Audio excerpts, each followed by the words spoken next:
시간 함께 기도하겠습니다. 우리 마음을 모아서 한 마음으로 기도하실 때에 영광과 존귀를 받게 합당하신 하나님, 이 시간 이곳에 임하셔서 우리의 예배와 찬양 받으시고 우리의 삶을 다스려 주옵소서. 한 주간 동안 지었던 우리 죄와 모든 불순종과 연약함 용서하여 주옵시고 새 힘과 새 능력을 부어 주옵소서. 우리 함께 기도하며 사모하는 마음으로 예배 자리로 나가겠습니다. 기도하겠습니다.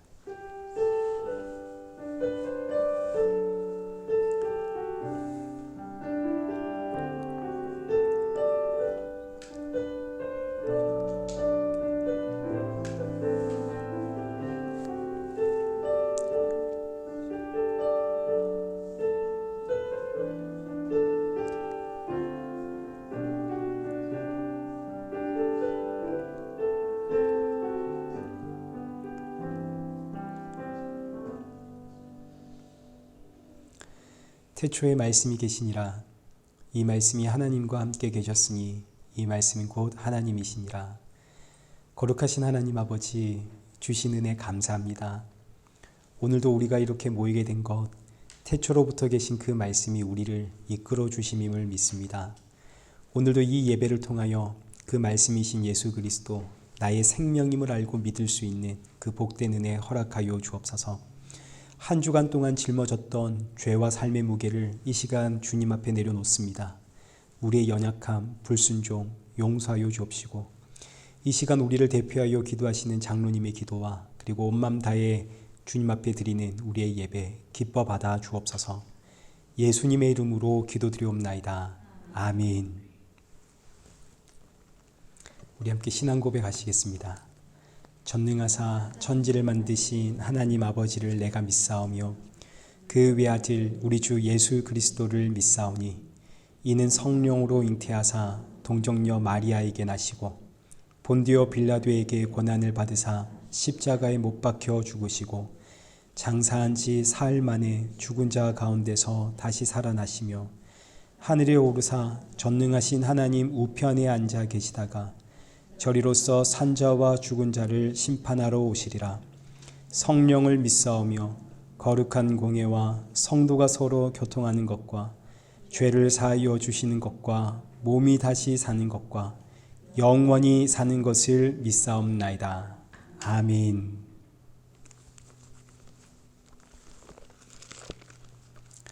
우리 함께 교독문 제67번 우리 함께 교독하시겠습니다.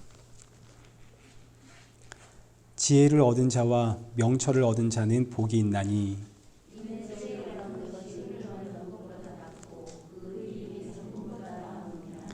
지혜는 진주보다 귀하니 내가 사모하는 모든 것으로도 이에 비교할 수 없도다. 그 길은 즐거운 길이요 그의 지름길은 다 평강이니라.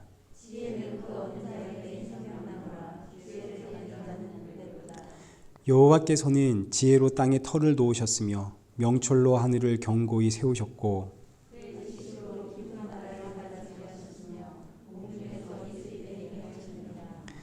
내 아들아 완전한 지혜와 근신을 지키고 이것들이 내 눈 앞에서 떠나지 말게 하라.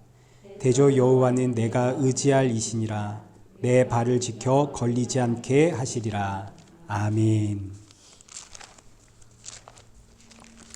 우리 찬송가 37장 함께 찬양하시겠습니다.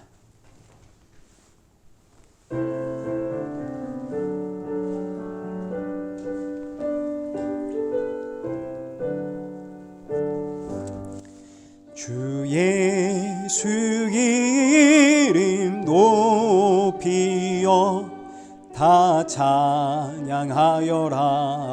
다 찬양하여라.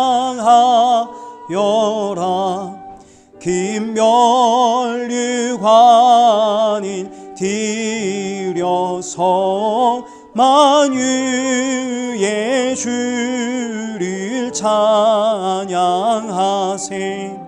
찬양 찬양 찬양 만유의 주 찬양 주 예수 당한 고난이 못 잊을 죄이나 못 잊을 죄이나 내 귀한 보배 바쳐서 만유의 주를 찬양하세. 찬양 찬양 찬양 만유의 주 찬양. 이 지구 위에 거하는 온 세상 사람들 온 세상 사람들 그 크신 위엄 높여서 만유의 주를 찬양하세. 찬양 찬양 찬양 만유의 주 찬양. 주 믿는 성도 다 함께 주 앞에 엎드려 주 앞에 엎드려 무궁한 노래 불러서 만유의 주를 찬양하세. 찬양 찬양 찬양 만유의 주 찬양. 아멘. 우리 오늘 보실 하나님의 말씀 로마서 15장 14절에서 22절까지의 말씀입니다. 로마서 15장 14절부터 22절 우리 한 절씩 교독하시겠습니다. 내 형제들아 너희가 스스로 선함이 가득하고 모든 지식이 차서 능히 서로 권하는 자임을 나도 확신하노라.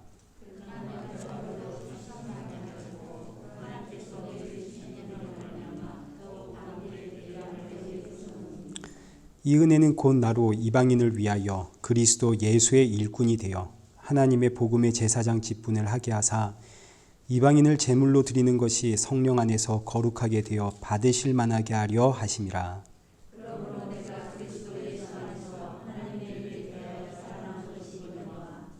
그리스도께서 이방인들을 순종하게 하기 위하여 나를 통하여 역사하신 것 외에는 내가 감히 말하지 아니하노라. 그 일은 말과 행위로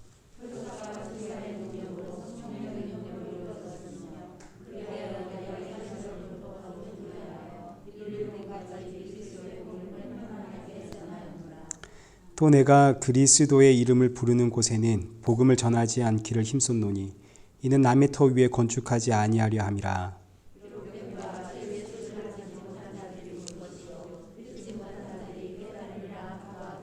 함께 읽겠습니다. 그러므로 또한 내가 너에게 가려하던 것이 여러 번 막혔더니. 아멘. 오늘 우리 일의 교회를 방문하신 모든 분들을 축복하고 환영합니다. 우리 윤선이가 왔군요. 네, 잘 왔습니다. 반갑습니다. 네, 고생하셨습니다. 또 우리 일의 교회 방문하신 모든 분들 감사하고요.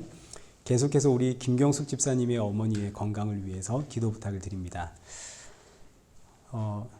12월 24일 지금 이 예배당에서 연합 예배를 드리니까요. 우리 시간이 되시는 분들 우리 함께 오셔서 성탄 예배 오후 7시입니다. 함께 예배 드리는 그런 은혜 있었으면 좋겠습니다. 저는 한국을 잘 다녀왔고요. 어제 도착을 했습니다.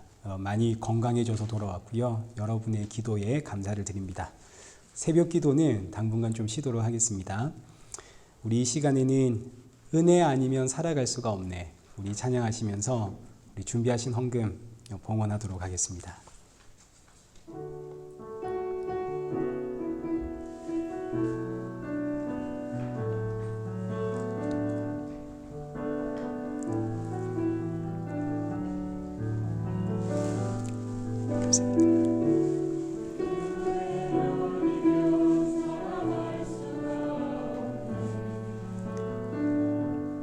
호흡마저도 다 주의 것이니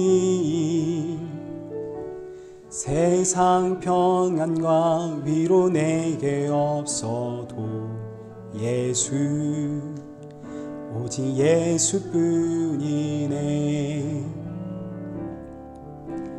크신 괴회 다 볼 수도 없고 작은 고난에 지쳐도 주께 묶인 나의 모든 삶 버티고 견디게 하시네.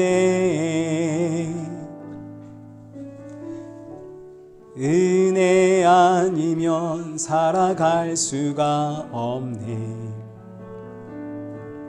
나의 모든 것 다 주께 맡기니 참된 평안과 위로 내게 주신 주 예수 오직 예수뿐이네. 크신 계획 크신 계획 다 볼 수도 없고 작은 고난에 지쳐도 주께 묶인 나의 모든 삶 버티고 견디게 하시네. 은혜 아니면 살아갈 수가 없네. 나의 모든 것 다 주께 맡기니 참된 평안과 위로 내게 주신 주 예수 오직 예수뿐이네. 기도하겠습니다. 살아계신 하나님 아버지 감사합니다. 이 시간 주님 앞에 빈손으로 나오지 않게 하심에 감사합니다. 비록 우리가 드리는 것은 작은 예물이지만 그러나 이 예물을 준비할 때마다 날 위해 십자가에 죽으신 예수 그리스도를 기억하게 하시고 돌아가는 우리 모든 성도들의 마음에 예수 그리스도의 그 십자가 보혈만이 충만케 하여 주옵소서. 이 시간 말씀을 듣습니다. 말씀을 통해 나의 모습 다시 한번 돌아보고 점검하며 그 말씀 앞에 아멘 하는 우리 성도 되게 하여 주옵소서. 예수님의 이름으로 기도드리옵나이다. 아멘.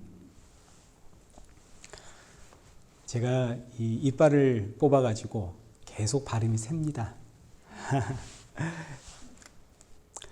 이제 오늘 본문은 로마서 15장 14절부터 22절까지입니다. 계획이라는 제목으로 우리 오늘 본문의 말씀을 우리 함께 살펴보겠습니다. 로마서 15장 14절부터는 이제 로마서 그리고 로마서 16장까지는 로마서 전체의 결론을 담고 있습니다. 특히 오늘 본문이 로마서를 왜 기록했는지에 대한 내용을 기록하고 있는데 이제 사실 지난 시간에도 이 같은 본문으로 말씀을 살펴보았었습니다. 여러분 기억나시죠? 2주 전이라 좀 가물가물하시죠? 2주 전에 다 하지 못했던 그 말씀들 오늘 함께 살펴보면서 우리 함께 주신 은혜 나누려고 합니다. 로마서는 신약 성경의 꽃입니다. 대부분의 성경에서 나온 교리가 사실 이 로마서 안에 다 있습니다. 믿음으로 구원을 받는다는 이신칭의, 창세전에 나를 이미 알고 부르셨다는 예정과 소명, 그리고 하나님의 선택과 유기, 하나님의 택하심과 하나님의 버려두심에 대한 이야기, 죄인이었던 내가 어떻게 구원을 받게 되었는가를 설명하는 구원의 서정, 할례와 율법과 은혜의 관계, 그리고 하나님의 심판, 그 영원한 형벌과 그리고 영원한 생명, 이런 말씀들, 이런 수많은 교리들이 이 로마서에 담겨 있고 로마서를 통해서 수많은 교리들이 정리되어서 나왔고 교리가 정리되어 나왔다는 이야기는 그만큼 로마서가 어렵다는 이야기입니다. 어렵기 때문에 알기 쉽도록 정리한 게 교리인데 이 교리조차도 우리가 이해하기가 어렵죠. 그러니까 로마서는 굉장히 어려운 성경입니다. 그러나 이 로마서를 다 읽고 끝내는 이 로마서 15장 14절 결론에 이르면 이 어려운 말씀들이 결국 하나로 모이게 되는데 어디로 모일까요? 우리 주 예수 그리스도, 예수님께로 결국은 다 모이게 되는 겁니다. 로마서에 기록되어 있는 모든 말씀들은 결국 예수님을 증거하는 거죠. 그런데 그 예수 그리스도가 보이지가 않으면 이제 로마서에 기록되어 있는 교리를 가지고 내가 아는 성경의 지식과 그리고 적용의 문제를 가지고 네가 옳래 내가 옳래 이 다투고 싸움이 생기게 됩니다. 모든 성경의 지식과 적용의 문제는 결국 나를 예수님께로 끌고 가는 도구인데 예수님께로 나아갈 마음은 없고 그저 이 도구 이거 붙잡고 누구의 도구가 더 좋은가 누구의 도구가 더 날카로운가 이걸 가지고 서로를 찌르고 베고 그래서 여기 14절에 내 형제들아 너희가 스스로 선함이 가득하고 모든 지식이 차서 능히 서로 권하는 자임을 나도 확신하노라. 로마 교회는 그 지역상 아주 똑똑한 사람들이 모인 교회입니다. 소위 지성인들이 모인 교회. 로마라는 도시 자체가 철학의 도시 아닙니까? 똑똑하고 돈 많은 사람들이 모여 사는 곳입니다. 그 똑똑한 사람들이 부지런히 성경을 읽고 연구하고 묵상하고 그럼 이제 어디로 나가야 되나요? 십자가의 예수님께로 나아가야겠죠. 그런데 로마 교회는 예수님께로 나아가지를 못하고 이 내가 알고 깨달은 성경의 지식을 가지고 내가 옳다가 아니다. 내가 옳다. 그동안 우리가 살펴보았던 우상 숭배의 재물, 그 재물을 먹는 문제, 먹는 자는 먹지 않는 자를 비판하고 먹지 않는 자는 먹는 자들을 비난하고 그래서 사도 바울이 쓴 겁니다. 14절에 로마서를 쓴 목적을 이렇게 밝히는 거죠. 여러분이 스스로 선하고 스스로 잘났다 이겁니다. 모든 지식이 가득 차서 서로 자신의 지식을 뽐내며 권하며 옳고 그름을 따지는데 이렇게 되어버린 것은 정말 중요한 정말 잊지 말아야 할 그 핵심을 잃어버렸기 때문입니다. 그 이야기를 하는 거죠. 그래서 여기 15절에 그러나 내가 너희로 다시 생각나게 하려고 하나님께서 내게 주신 은혜로 말미암아 담대히 내가 대략 이 편지를 썼다. 로마 교회가 지금 잃어버린 게 뭔가요? 여러분 우리가 신앙생활 하시면서 자꾸 잃어버리는 게 뭡니까? 예수님입니다. 로마 교회 말씀을 사모하고 말씀을 연구하고 말씀대로 살기 위해서 몸부림치는 교회입니다. 근데 말씀에 집중하다 보니까 뭘 잃어버렸다고요? 예수님을 잃어버렸다고요. 삶은 있습니다. 윤리적이고 도덕적이고 선을 베푸고 덕을 베푸는 그런 아름다운 모습은 있는데 정작 있어야 할 예수님과 그 십자가는 보이지 않더라. 오늘날 교회를 향해 주시는 말씀이기도 합니다. 우리가 하나님의 말씀대로 사는 건 너무너무 중요하죠. 말씀을 붙잡고 연구하고 묵상하고 기도하는 거 그거 굉장히 중요합니다. 근데 여기에 자꾸 집중하다 보면 정말 우리가 나아가야 하는 그곳 십자가가 안 보입니다. 그러니 여러분 잊지 마십시오. 성도의 모든 신앙생활은 경건생활은 예수님과 그 십자가 은혜를 바라보게 하는 도구에 지나지 않는 겁니다. 예수님이 사라지면 그래서 이 성경 말씀 이 자체에 파묻혀버리면 봐라 여기 말씀이 이렇게 증거하고 있지 않느냐 무슨 소리냐 너 성경을 왜 그렇게 편협하게 보니 지금 여기서는 성경이 이렇게 이야기하고 있지 않니 말씀에 대한 깊은 이해가 있고 그 말씀에 대한 깊이도 있는데 정작 예수님께로 나아갈 마음은 없네 이게 바로 마귀 사탄의 유혹입니다. 참으로 나아가야 할 예수님과 그 십자가는 바라보지를 못하게 하고 신앙생활의 틀을 만들어서 신앙생활 이렇게 해야 해 여기에 집중하게 만드는 그래서 사도 바울이 이 로마서를 썼다 이거죠. 내가 너희로 다시 생각나게 하려고 누가 너희를 구원했는지 그리고 먼저 부르심을 받은 성도의 사명은 무엇인지 내가 이거 생각나게 하려고 이 편지를 쓴 것이다. 그래서 이제 16절입니다. 사도 바울이 나는 이방인을 위한 그리스도 예수의 일꾼으로 복음의 제사장의 사명을 받았습니다. 이때 이제 사도 바울이 이방인이라고 기록한 것은 단순히 유대인과 이방인의 구분을 이야기하는 게 아니라 예수님을 모르는 인생이 전부 이방인이죠. 아담과 하와의 그 선악과 사건 이후로 사실 이 땅의 모든 인생은 참 생명이신 하나님으로부터 전부 끊어져 버린 하나님과 아무런 상관이 없는 이방인들입니다. 저와 여러분이 전부 이방인이었죠. 그런데 이런 나를 누가 찾아오셨나요? 예수님이 찾아오셨습니다. 예수님이 나를 구원하셨습니다. 그럼 예수님이 나를 찾아와 구원하신 이유는 뭔가요? 누가 성경 말씀을 더 많이 알고 있는지, 누가 더 제대로 말씀대로 살아가고 있는지 이거 경쟁하며 살아라고 우리 부르셨나요? 누가 더 제대로 바르게 섬기고 옳고 그름을 가리고 그러라고 우리를 부르셨습니까? 세상을 정죄하고 비난하고 세상을 바꾸고 뒤집어 엎어서 하나님의 나라로 만들어라 이러라고 우리를 부르셨나요? 여러분, 그렇지가 않습니다. 하나님께서 우리를 먼저 부르신 이유는 여기 16절 사도 바울의 고백처럼 이방인들, 저 예수님을 모르는 인생들을 위해 그리스도 예수의 일꾼으로 복음의 제사장으로서의 역할을 하라고 우리를 먼저 부르신 겁니다. 이 이야기가 아주 거창해 보이지만 쉽게 말하면 내 증인이 되어라.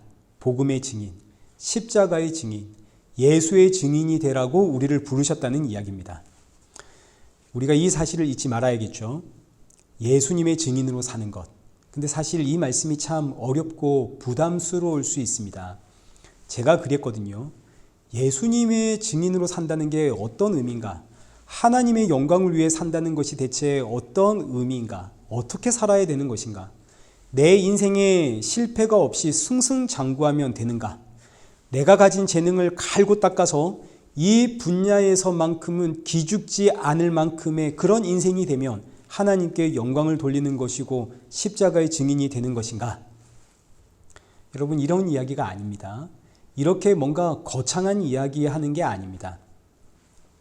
무엇보다 십자가의 증인, 예수의 증인은 억지로 그래, 내가 오늘부터 십자가의 증인, 예수님의 증인으로 살리라 이렇게 결단하고 다짐한다고 해서 되는 일이 아닙니다.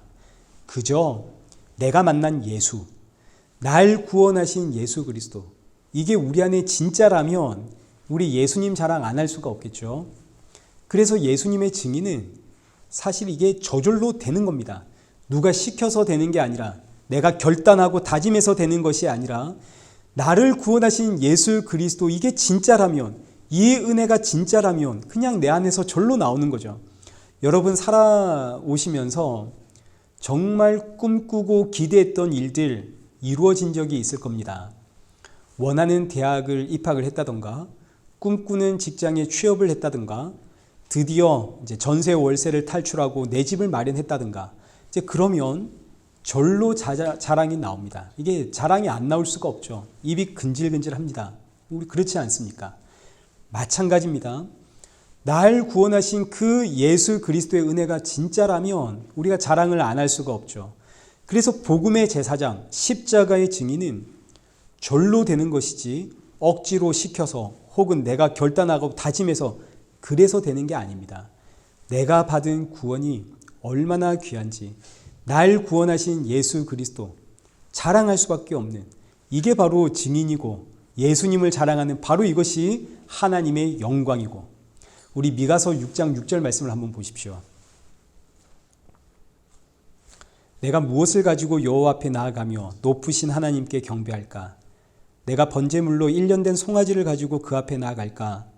여호와께서 천천의 순양이나 만만의 강물 같은 기름을 기뻐하실까? 천천의 순양, 만만의 강물 같은 기름 하나님께 드려도 이게 하나님께 영광이 안 된다는 이야기죠. 천천의 순양은 1000 곱하기 1000입니다. 100마리의 순양을 이야기하는 거죠. 100만 마리, 100만 마리의 순양. 만만의 강물 같은 기름, 이건 이제 만 곱하기 만입니다. 1억 마리. 1억 마리의 짐승을 잡아서 기름을 짜니까 그 기름이 강물처럼 흐르더라. 대한민국의 인구수가 1억이 안 되죠. 그런데 100만 마리의 짐승, 1억 마리의 짐승 한번 생각해 보십시오. 상상해 보십시오. 이 의미는 이 세상 그 무엇을 가지고도 하나님께 영광을 돌릴 수가 없다는 뜻입니다. 여러분이 가지고 있는 재능, 그거 아무리 갈고 닦아서 그 분야의 최고가 된다 하더라도 그게 하나님의 영광이 되질 못합니다. 하나님 그거 받는 게 아닙니다. 하나님께 영광은 오직 하나뿐이죠. 나를 살리기 위해 십자가에 죽으신 하나님의 어린 양, 하나님의 아들이고 동시에 참 하나님의 본체이시며 보이지 않는 하나님의 형상이신 그 예수 그리스도, 그분을 자랑하면 여러분 이게 하나님께 영광입니다. 그리고 이 자랑은 억지로 나오는 게 아니라 절로 나오는 거죠. 얼마나 감사한지. 그래서 제가 다른 류의 설교를 못하는 겁니다. 예수님이 나의 최고의 복이고 나의 가장 좋은 것이고 나의 유일한 자랑이기 때문에 예수님 말고는 다른 말을 제가 할 수가 없죠. 저는 여러분도 저와 같은 마음이 되기를 기도합니다. 이렇게 복음의 제사장이 된 성도는 아멘 한번 했으면 좋았을 텐데, 그죠? 네. 여기 16절 하반절에 복음의 제사장 된 성도는 이제 이방인을 제물로 하나님께 드리게 되는데, 이방인을 제물로 하나님께 드린다는 의미는 내가 가진 이 귀한 생명의 믿음, 이 믿음이 당신에게도 임하기를 바랍니다. 이런 뜻입니다. 당신도 나와 똑같은 믿음을 가진 사람이 되어지기를, 이를 위해 예수님을 전하며 그 영혼을 위해서 기도하는, 이것이 바로 이방인을 제물로 하나님께 드리는 일입니다. 왜냐하면 오늘 저와 여러분은 이미 하나님께 제물로 드려진 인생이죠. 우리 로마서 12장 1절 말씀을 한번 보십시오. 그러므로 형제들아, 내가 하나님의 모든 자비하심으로 너희를 권하노니 너희 몸을 하나님이 기뻐하시는 거룩한 산 제물로 드리라. 이는 너희가 드릴 영적 예배니라. 이 말씀의 의미는 오늘부터 나를 거룩한 산 제물로 하나님께 드려야지, 이런 의미가 아니라 우리는 이미 하나님께 드려진 거룩한 산 제물이라는 사실 여러분 잊지 마십시오, 이런 뜻입니다. 예수님께서 나를 찾아오셨죠. 예수님이 내 안에 자리를 잡고 임하실 때 그때 우리는 거룩한 산 제물이 되었습니다. 구약의 이 제물은 전부 예수님을 상징하는 그림자입니다. 이 제물의 죽음으로 너희가 죄사함을 받아 하나님 앞에 설 수 있다라는 하나의 상징이고 그림자입니다. 그러니까 구약의 제물의 실체는 바로 우리 죄를 속량하기 위해 십자가에 죽으시고 부활하신 예수 그리스도, 예수님만이 하나님 앞에 참으로 의미 있는 산 제물이 되시고, 그 참 제물이신 예수 그리스도가 이제 내 안에 들어와 나는 죽고 예수님이 사시니 내가 거룩한 산 제물이 된 겁니다. 나는 지금 죽었고 지금 내 안에 누가 사시나요? 거룩한 산 제물이신 예수님이 사시죠. 그래서 내가 거룩한 산 제물입니다. 갈라디아서 2장 20절 보시죠. 내가 그리스도와 함께 십자가에 못 박혔나니 그런즉 이제는 내가 사는 것 아니요 오직 내 안에 누가 산다고요? 그리스도. 이제 내가 사는 게 아닙니다. 지금 내 안에는 거룩한 산 제물이신 예수님이 사십니다. 그래서 나는 거룩한 산 제물입니다. 예수님이 내 안에 계시니까요. 그 예수님으로 인해서 내가 하나님 보시기에 거룩한 산 제물이 된 것처럼 저 영혼도 예수님으로 인해 거룩한 산 제물 되어지기를 원합니다. 그 영혼을 위해서 기도하며 예수 그리스도 전하는 것, 이것이 바로 이방인을, 믿지 않는 자를 제물로 하나님께 드리는 이야기입니다. 자, 그러나 이방인이 거룩한 제물이 되는 것, 이방인도 나와 같은, 저들도 나와 같은 믿음의 사람이 되는 것, 이것은 내가 기도해서 된 것도 아니고, 그리고 내가 그 사람을 향해서 열정과 열심을 내서 된 것도 아닙니다. 이거 누가 하신 일인가요? 하나님이 하신 일이죠. 우리가 잘 알듯이 우리는 그저 복음의 통로고 도구에 지나지 않습니다. 성도는 하나님이 하시는 일에 쓰임받는 도구죠. 하나님이 가고자 하시는 일에 같이 떠밀려가는, 나는 원하지 않지만 그럼에도 불구하고 떠밀려가는 그런 인생이 성도입니다. 그래서 본문 18절에 그리스도께서 이방인들을 순종하게 하기 위하여 나를 통하여 역사하신 것, 이거 외에는 내가 감히 아무 말도 하지 않겠노라. 사도 바울이 자신의 힘과 열정과 자신의 그 기도로 이방인들을 복음에 항복시킨 게 아니라는 이야기입니다. 이방인들이 복음에 항복하게 된 것은 전적으로 예수 그리스도가 하신 일인데, 이 일을 세상에 나를 통해 하셨습니다. 내 논리와 내 설명으로 이방인들이 항복하고 예수님 믿게 된 게 아니라 예수님께서 그들을 찾아가셔서 그들을 항복시키는데 이 일에 나를 사용하셨습니다. 여기에 얼마나 감사한지. 저는 예전에 제가 하면 다 되는 줄 알았습니다. 제가 딱 앉혀놓고 성경 공부시키면, 말씀 훈련시키고, 그리고 기도 훈련시키면 그럼 다 되는 줄 알았습니다. 근데 이게 교만이죠. 제가 교만병에 걸려가지고 복음을 안다 이거죠. 내가 그래서 이 복음을 증거하면 다 이해하고 다 알아듣고 그럴 줄 알았는데 웬걸요? 다 도망갔습니다. 그러나 이 과정을 통해서 제가 배우는 거죠. 이게 내 힘과 내 능력 아니구나. 지금 제가 이제 힘이 많이 빠졌습니다. 예전처럼 설교 시간에 여러분 주무신다고 소리 지르고 이제 안 그럽니다. 이제 물론 막 자고 계시는 분들 계시면, 집중 안 하시는 분들 계시면 막 깨우고 싶고, 또 그래서 자꾸 했던 말 반복하고 이제 그러기도 하지만 안타까운 마음에. 그러나 영혼 구원은 내 힘으로 되는 게 아니라 하나님이 하시는 일입니다. 그러니까 사람의 힘이 아니라 예수님께서 자기 백성을 찾아가시는데 이 일에 저와 여러분을 사용하시니까 이게 얼마나 감사인가요? 이때 하나님께서 지금 사도 바울을 통해 영혼 구원의 일을 하시는데 저와 여러분을 통해서 영혼 구원, 자기 백성들을 찾아내시는데 이때 여러 가지의 은사들이 나타납니다. 이제 오늘 본문 여기 18절 하반절과 19절 보시면 사도 바울이 복음을 전할 때에 말과 행위로, 표적과 기사의 능력으로, 성령의 능력으로 여러 가지 은사들이 나타났다 이거죠. 여기서 은사가 나타난 이유, 기적과 표적들이 나타난 이유가 뭘까요? 왜 이런 기적과 표적들, 은사들이 나타났을까요? 무엇을 위해서? 복음 증거, 예수 그리스도를 증거하기 위해서, 저 영혼을 구원해내기 위해서, 그래서 나타난 겁니다. 예수 그리스도를 증거하기 위해서 필요한 자리에 각종 은사와 기적과 표적들을 하나님이 주시는 거죠. 대표적인 말씀이 사도행전 19장 11절과 12절입니다. 여기 보시죠. 하나님이 바울의 손으로 놀라운 능력을 행하게 하시니 심지어 사람들이 바울의 몸에서 손수건이나 앞치마를 가져다가 병든 사람에게 얹으면 그 병이 떠나고 악기도 나가더라. 복음 증거를 위해, 저 영혼을 구원하기 위해 필요하면 손수건만 가져가서 얹혀 놓아도 병이 낫고 귀신이 도망을 가더라. 자, 그런데 또 한편으로는 복음을 위해서 필요하다면 고난도 옵니다. 여기 고린도 후서 1장 8절을 한번 보십시오.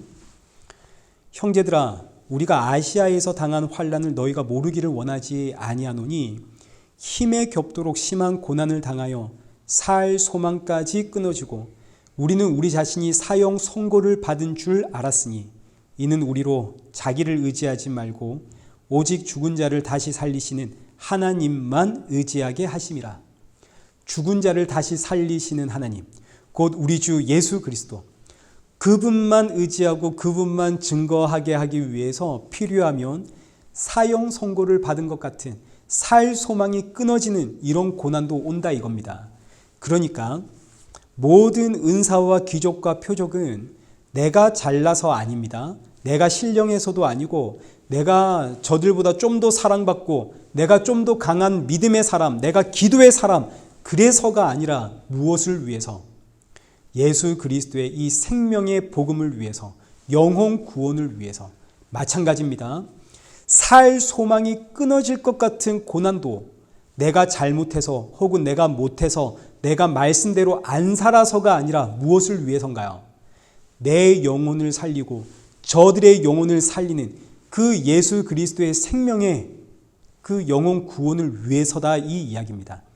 그러니까 은사나 표적이나 기적이나 환상은 자랑거리가 아닙니다. 은사를 가졌습니다. 이게 자랑거리가 아니죠. 기적을 경험했습니다.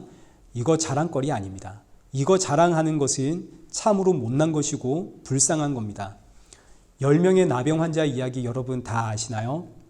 누가복음 여기 17장 12절 말씀을 보시면 예수님께서 한 마을에 들어갔더니 10명의 나병 환자가 예수님 찾아와서 예수님 우리를 불쌍히 여겨주십시오. 그 14절에 예수님이 너희들의 몸을 제사장에게 가서 보여주어라. 그래서 10명의 나병 환자가 제사장 찾아가는데 찾아가는 길에 전부 깨끗함을 받는 기적이 일어났습니다. 똑같은 기적을 경험했습니다. 근데 그 다음에 어떤 일이 일어났는가? 여기 15절 말씀. 한 명만 예수님 찾아오고 나머지 9명은 어디로 갔는지를 모릅니다.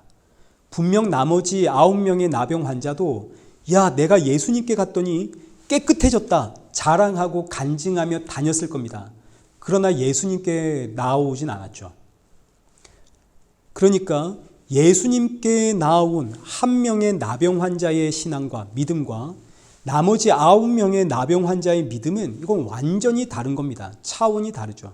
똑같은 기적을 경험을 했지만 한 명은 예수님을 찾아와 예수님 앞에 나오고 나머지는 기적을 붙잡고 나아가는 겁니다. 한 명의 나병 환자는 이 기적을 통해서 나의 생명은 예수님께 있구나. 지금 내 병이 나았다. 내 몸이 깨끗해졌다. 이 기적이 중요한 게 아니라 생명이 예수님께 있구나. 이 사실 하나에 예수님을 찾아와 예수님 앞에 엎드리게 되고 나머지 9명의 나병 환자는 예수님이 고쳐주셨다는 이 기적, 이 나에게 일어난 이 기적 자체가 너무너무 놀라워서 이 기적 붙잡고 사는 겁니다. 그럼 누가 하나님의 백성인가요? 9명의 나병 환자들도 전부 다 예수님이 나를 고쳐주셨습니다. 이 간증하고 다닙니다. 근데 누가 하나님의 백성인가요? 기적, 표적, 은사, 환상 이건 아무것도 아닙니다. 이건 자랑할 것도 아닙니다. 여러분 이건 붙잡고 살고 그러면 안 되는 겁니다. 저도 예전에는 제가 기도해 주면 막 넘어지고 자빠지고 병이 났고 이런 은사 저도 받고 싶어서 열심히 기도했습니다. 그러나 이제는 알죠. 그거 아무것도 아닙니다. 생명의 주 예수 그리스도 그분이 우리의 전부입니다. 그러니 똑같은 기적을 경험해도 누군가는 생명이신 예수님께 나와 그 예수님만 자랑하게 되고 누구는 그 기적 붙잡고 기적 떠벌리고 다니고 완전히 다른 거죠. 이 의미는 그러니까 시험에 들지 말라는 이야기입니다. 똑같은 고난을 경험했습니다. 누군가는 예수님께 엎드리고 예수님 자랑하고 고난 중에 누구는 이 고난 중에 원망하고 불평하고 이 모든 이야기들은 그러니 여러분 시험에 들지 마십시오. 시험에 들면 예수님이 안 보입니다. 마귀 사탄은 자꾸 우리를 유혹해서 우리 눈에 기적만 보이게 하고 우리 눈에 지금 내가 처한 이 상황과 환경과 조건만 보이게 만들죠. 그래서 성도는 기도하는 겁니다. 쉬지 말고 기도해라. 뭘 기도해야 되나요? 오늘도 내 안에 예수 생명만이 충만케 하여 주옵소서. 우리의 인생은 세상의 눈으로 볼 때 때로는 고난의 길이고 때로는 영광의 길일 수 있습니다. 그러나 어떤 길이든 예수님은 지금 우리를 십자가의 증인으로 우리를 통해 누군가의 영혼을 살리고 동시에 내 영혼을 살리고 계시는 중입니다. 여러분 우리가 이걸 잊어선 안 됩니다. 그래서 이제 이어지는 오늘 본문 마지막 말씀 22절. 그러므로 또한 내가 너희에게 가려 하던 것이 여러 번 막혔더니 사도 바울이 로마 교회를 방문하려고 여러 번 시도를 했습니다. 계획을 했고 노력을 했습니다. 사도 바울이 로마 교회를 방문하려고 한 이유가 뭔가요? 당연히 하나님의 일을 위해서 복음 증거와 영혼 구원을 위해서입니다. 그러나 가려고 할 때마다 길이 막힙니다. 이거 누가 막으신 건가요? 예수님이 막으셨죠. 사도 바울이 아무리 복음을 위해서 예수님을 위해서 좋은 의도로 계획을 세워도 예수님이 막으십니다. 왜 막으실까요? 성도는 내 뜻대로 사는 인생이 아니라 예수님의 인도하심을 따라 살아가는 인생이기 때문에 예수님이 막으시는 겁니다. 여러분, 구속이라고 다 아시죠? 구속. 우리는 지금 예수님께 구속당한 인생입니다. 예수님 나의 구속자라고 우리가 찬양하지 않습니까? 예수님께서 나를 구속하셨는데, 구속이라는 이야기는 죄 지은 사람 경찰이 잡아다가 감옥에 집어넣는 게 이게 구속입니다. 자유를 빼앗긴 것이 구속입니다. 성도는 자유를 빼앗긴 인생입니다. 누구에게? 예수님께. 성도의 머리는 더 이상 내 머리가 아닙니다. 누군가요? 예수님이시죠. 내 머리는 잘려나가고 내 판단, 내 상식, 내 논리는 다 잘려나가고 예수님이 나의 머리가 되셔서 그 예수님이 나를 이끌고 가심. 이게 바로 구속입니다. 내 자유는 빼앗기고 예수님이 나를 통치하심. 이때 내 자유를 빼앗기고 예수님이 나를 통치하시는 것이 놀라운 은혜입니다. 왜냐하면 저와 여러분이 가지고 있는 자유는 죄 짓는 자유밖에 없습니다. 우리는 우리가 가진 자유로 뭐만 하면 사냐면 다 날 위해 죄만 지으며 삽니다. 죄의 삭은 뭔가요? 사망이죠. 그러니 이 자유를 빼앗아갔다는 이야기는 구원이라는 이야기입니다. 그러니 내 자유를 빼앗기고 예수님께 구속당했다. 이건 은혜 중에 은혜죠. 그래서 예수님을 나의 구속자 찬양하는 겁니다. 사도 바울이 하나님을 위해서 아무리 좋은 뜻을 세우고 계획을 해도 사도 바울의 뜻대로 안 됩니다. 왜요? 예수님의 뜻과 계획이 있거든요. 예수님께 구속당해 있거든요. 예수님이 나를 구속하고 계시기 때문에 내 뜻대로 안 됩니다. 흔히 우리는 상황이 몰고 가더라 이런 표현을 종종 씁니다. 나는 이렇게 살고 싶었는데, 난 여기서 이렇게 하고 싶었는데 상황이 나를 자꾸 이리로 몰고 왔다. 그 왜일까요? 왜 내 뜻대로 안 되고 하나님은 내가 원치 않는 이 자리로 나를 몰고 오셨을까요?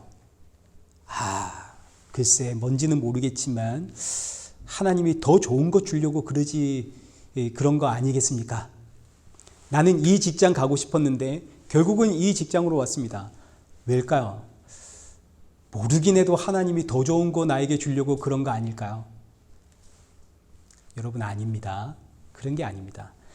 우리는 죄인이기 때문에 늘 나 중심으로 생각하니까 내 뜻대로 안 되면 그래 하나님이 더 좋은 거 나에게 주려고 그러실 거야 이런 생각을 하게 되는데, 여러분 오늘부터 이런 생각은 이제 하지를 마십시오. 그래 하나님이 나에게 더 좋은 거 주시려고 나를 여기로 데리고 왔겠지. 여러분 그런 게 아닙니다. 하나님은 이미 우리에게 좋은 거 다 주셨습니다. 뭘 주셨나요? 그렇죠. 자기의 생명을 우리에게 주셨죠. 십자가에서 하나님은 이미 나를 대신하여 죽으시고 그 영원한 생명을 내 안에 넣어주시면서 이제부터 넌 내 자녀다 이렇게 칭해 주셨는데 이거보다 더 좋은 게 세상에 어디에 있습니까? 예수님이 나에게 생명 넣어주셨는데 이보다 더 좋은 게 무엇이 있나요?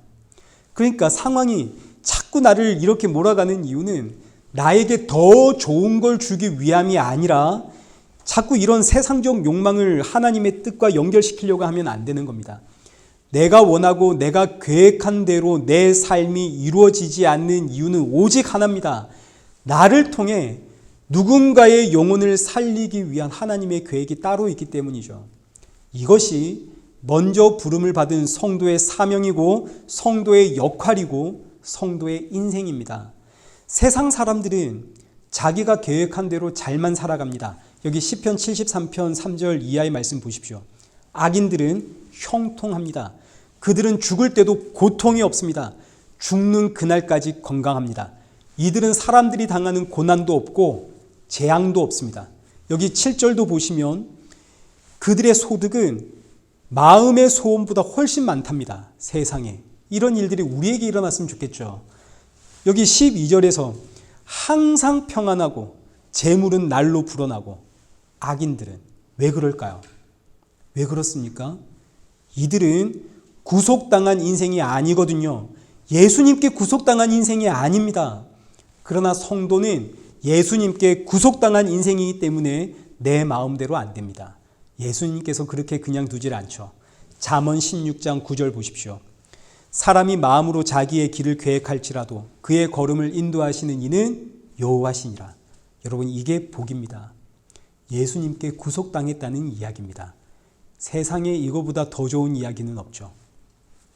우리 이레교회 청년들이 많이 왔습니다. 교회 위치가 좋아서 여러분들이 찾아오신 것도 있겠지만, 그러나 사실은 예수님이 여러분의 걸음걸음을 인도하신 겁니다. 여러분의 영혼을 살리려고 끌고 오신 것이고, 동시에 여러분의 인생은 누군가의 영혼을 살리는 도구로 쓰임을 받는 겁니다. 우리가 어떤 상황, 어떤 자리, 어떤 환경에 있든 이는 예수님이 여러분의 영혼을 먼저는 살리기 위함이고, 그 다음은 여러분을 통해서 누군가의 영혼, 자기 백성의 영혼을 찾아내기 위함입니다. 이것이 성도의 복입니다. 예수님이 나를 구속하셨다는 증거입니다. 우리 인생에 혹 좌절이 있을 수 있고 실패가 있을 수 있고 내 뜻대로 안 되는 그런 일들이 있더라도 여러분 잊지를 마십시오. 이 모든 과정은 전부 다 내 영혼을 살리고 누군가의 영혼을 살리는 하나님의 이끄심입니다. 마찬가지 우리의 인생 가운데 너무너무 즐겁고 행복하고 신나는 일들이 많이 생길 때가 있습니다. 여러분 이때도 절대 잊지 마십시오. 이 모든 과정은 내 영혼 살리고 누군가의 영혼을 살리는 하나님의 이끄심입니다. 그러니 우리는 그저 예수님만 자랑하면 됩니다. 예수님 자랑 외에 다른 건 전부 사실 교만이죠. 예수님이 여러분 구속하셨습니다. 이 귀하고 복된 믿음이 오늘 이 자리에 모인 모든 분들의 믿음이 되고 또 신앙 고백이 되시기를 축원합니다. 우리 함께 찬양하겠습니다. 나의 가는 길 우리 함께 찬양하고 기도의 자리로 나가겠습니다.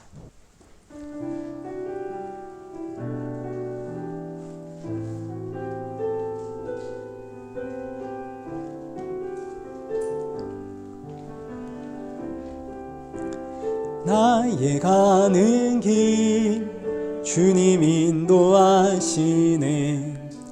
그는 보이지 않아도 날 위해 일하시네. 주 나의 인도자 항상 함께 하시네.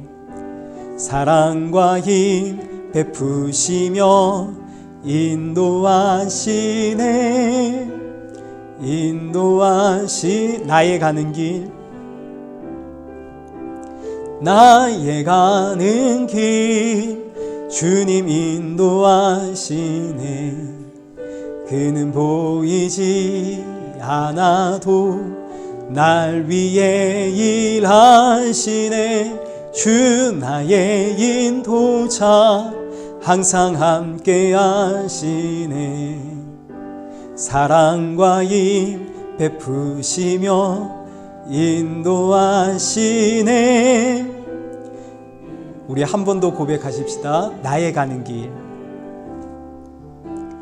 나의 가는 길 주님 인도하시네.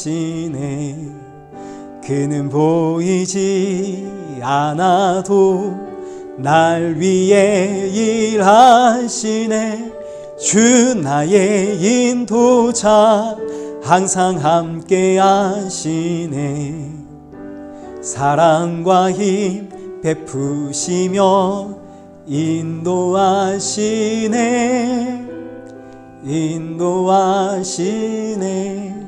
기도하십시다. 우리 시간 함께 마음을 모아 기도하실 때 저와 여러분의 걸음을 인도하시는 분이 예수님이십니다. 저와 여러분을 구속하여 붙잡고 가시는 분 예수님이십니다. 나의 주인 되신 그 예수님을 묵상하면서 기쁠 때도 예수님 자랑하고 슬플 때나 힘들 때도 예수님 자랑하는 우리 그런 성도가 되어지도록 믿음과 성령이 충만한 인생 되게 하여 주옵소서. 그리고 주님께서 이끄시는 이 환경 가운데 때로는 원망도 나오고 불평도 나오고 힘듦이 있지만 그럼에도 불구하고 아멘으로 순종하는 인생 되어지도록 하나님 나의 마음과 중심 붙잡아 주옵소서. 그리고 또 함께 기도하실 때 내가 서 있는 이 자리에 예수 생명이 증거되어지는 주의 통로 되게 하여 주옵소서. 우리 시간 함께 마음을 모아 기도의 자리로 나가겠습니다. 기도하겠습니다.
살아계신 하나님, 우리를 주의 자녀로 불러주심에 감사합니다. 우리를 부르신 그 목적과 부르심의 사명 잊지 않게 하시고 주를 위한다는 명분으로 내 목소리를 높이는 인생이 아니라 그저 주신 상황 가운데 예수님만 자랑하며 주신 환경 가운데 십자가의 증인으로 살아가는 그런 우리 일의 교회와 우리 성도들 되어지도록 은혜 가운데 우리의 마음과 생각과 중심을 붙잡아 주옵소서. 예수님의 이름으로 기도드리옵나이다. 아멘. 이제는 우리 주 예수 그리스도의 은혜와 성부 하나님의 크신 사랑과 성령 하나님의 위로교통 충만하심이 나의 구속자 되신 예수님만 자랑하며 그 이끄심 가운데 순종하며 십자가의 증인으로 살아가길 소원하는 우리 일의 교회와 성도들과 온 세계 교회 머리머리 위에 이제로부터 영원토록 함께 있을지어다. 아멘.